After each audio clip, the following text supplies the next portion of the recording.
Հայաստանը 750 միլիոն դոլարի ճիշտ է եվրոբոնդեր թողարկեց ի տարբերություն 21 թվականի տոկոսադրույքներ 7.1% է ինչու է այսքան բարձր տոկոսադրույքը եւ արդյոք ավելի բարձր բանով պարկ վերցնել ավելի ծրագիր է իհարկե բարձր տոկոսով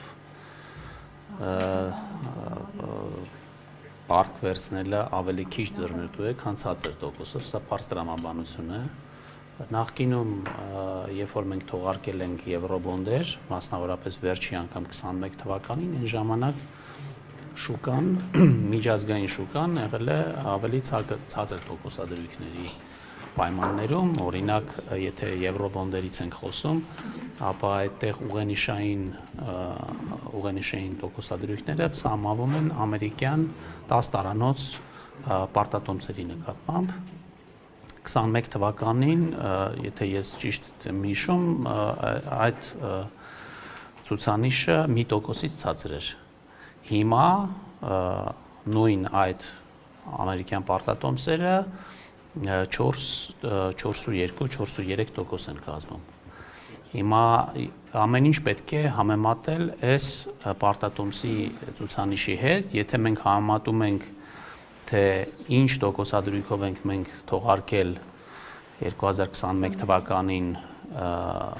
եւ հիմա, ապա տարբերությունը կազմում է 321 բազիսային կետ։ Այսինքն որևէ փոփոխություն այս առումով չի եղել, ընդ որում ձեզ կարող եմ մի ուրիշ բան ասել, որ մեր հետ համեմատվող երկրներում, նույնիսկ ավելի զարգացած երկրներում,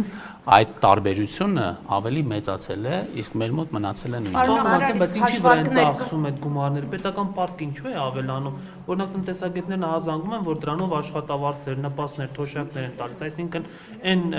ուղղություններով է ծախսում, որը պետք է պետական բյուջեի միջոցներով ծախսվեր։ Գիտեք, ես կարծում եմ, որ դուք այդ հարցը պետք է տաք, երբ որ մենք բյուջե ենք քննարկում։ Երբ որ օրինակ, երբ որ մենք բյուջե ենք քննարկում, ծախսերն ենք քննարկում այդ բյուջեի եւ պլանավորում ենք, թե ինչքան հարկ ենք հավաքելու եւ ինչքան դեֆիցիտ ենք ունենալու,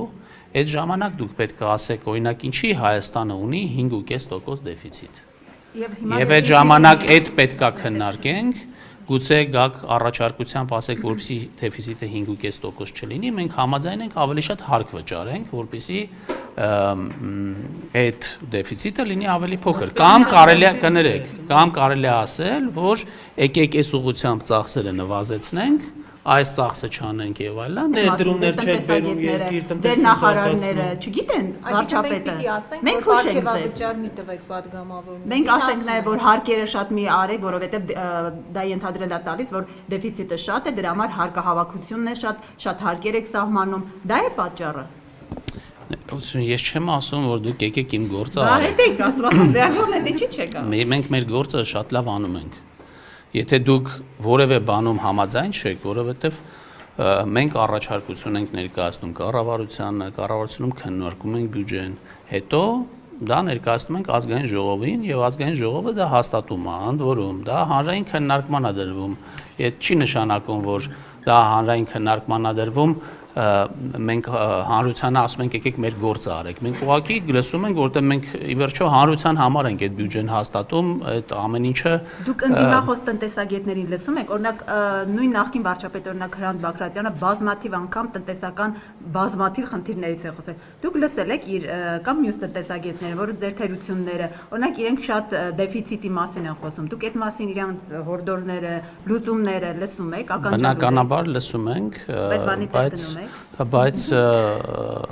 իհարկե, եթե խելամիտ առաջարկներ լինում են, դրա մասին մտածում ենք, բայց ես ձեզ կարող եմ ասել, որ այն ինչ որ իրենք ասում են, մենք մեր քննարկումների եւ մեր վերլուծությունների ժամանակ դրանց մասին բնականաբար հաշվի ենք առնում։ Եվրոպա այդ պարտատոմսերի հետ կապված կան նախնական հաշվարկներ, ինչ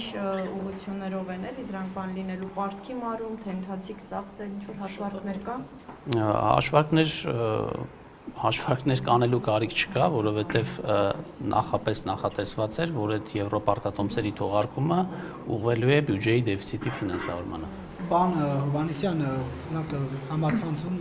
Արթուր Դանիելյանը, եթե չեմ սխալվում, նա նաև նախկինում ԿՊ-ի հետ կապ է ունեցել կամ նախաձեռնող խմբից եղել, կճանաչեք։ Ասում էր, որ սա կապ ունի այս պարտատոմսերի թողարկումը խաղաղության պայմանագրի զիջումների հետ եւ ասում է, սա այն գինն է, որը ստացավ Հայաստանը, այսինքն զիջման դիմաց այդ պարտատոմսերը թողարկվեցին, այս մասով ինչ կարող եք ասել։ Ես կարծում եմ, որ արդեն ասվել է, որ խաղաղության պայմանագրով մենք որևէ զիջում չենք անում, սա երկկողմանի գործընթաց է, իսկ մնացած կոնսպիրոլոգիաներին չեմ կարող մեկնաբանել։ Պարոն նախարար, դուք թիմի անդամ եք, ինչպես եք գնահատում այս փուլում այդ համաձայնեցումից հետո այս լարվածությունը արդեն 3 օր անընդմեջ Ադրբեջանը կրակոցների մեղադրանքները հնչեցնում, ինչ է կարծում, ինչու ինչ նպատակով է սա արվում։ Չեմ կարող ասել։ Բայց դուք մտահոգիչ չեք համարում այն, որ Հայաստանը իր ինքնիշխան տարածքում որևէ մեկին կանգնել, չկանգնելու թույլտվություն տալ այլևս չի կարող, որովհետև Ալիևի հետ նման փաստաթուղթ է ստորագրել, որպեսզի տպավորություն չստեղծվի, թե ամբողջ երկրի տարածքին է վերաբերում արծայլ սահմանին, այնակ Հայաստանի սահմանում, Հայաստանի կողմից չի կարող օրինակ բանը Եվրոդիտորդը այնտեղ կանգնել։ Սա մտահոգիչ չէ, սա ինքնիշխանության զիջում չի, ինչու պետք է Տշնամական պետության ղեկավարի ցանկությամբ մեր երկրում մեր կողմից չկանգնեն իրենք սահմանին։ Ավելի ճիշտ չեն էլ կանգնում, շրջում են ուղղակի։ Ես կարծում եմ, որ հիմա եթե դա երկկողմանի համաձայնություն է, հիմա Ադրբեջանն էլ իր ինքնիշխանությունն է մեզ զիջում։ Բայց որտեղ նրանք չգում են սահմանից իրանք 30 եք։ Հիմա կարող է մենք էլ չենք ուզենալու, որ մեր սահմանին որևէ մեկը լինի, եթե մենք դելիմիտացված սահման ունենք։ Բայց մինչև այդ ենք հանելու է, պարոն Հովհաննիսյան, ասում ենք մինչև սահմանազատումը, բայց հետո համաձայնեցինք փաստաթղթի ստորագրումից հետո դա անել, ոչ թե սահմանազատումը։ Եթե խաղաղության վերաբերյալ համաձայնություն կա, ապա ես կարծում եմ, որ այդ սահմանազատման գործընթացն էլ մինչև այդ շարունակվելու է։ Շուտ ստորագրվելու այդ խաղաթուղթը եւ դեռ դիտորդները կմնան։ Ես հավատում եմ, որ ստորագրվելու է այդ համաձայնագիրը եւ հույս ունեմ հնարավորինս շուտ։ Եվ բանելու է խաղաղություն։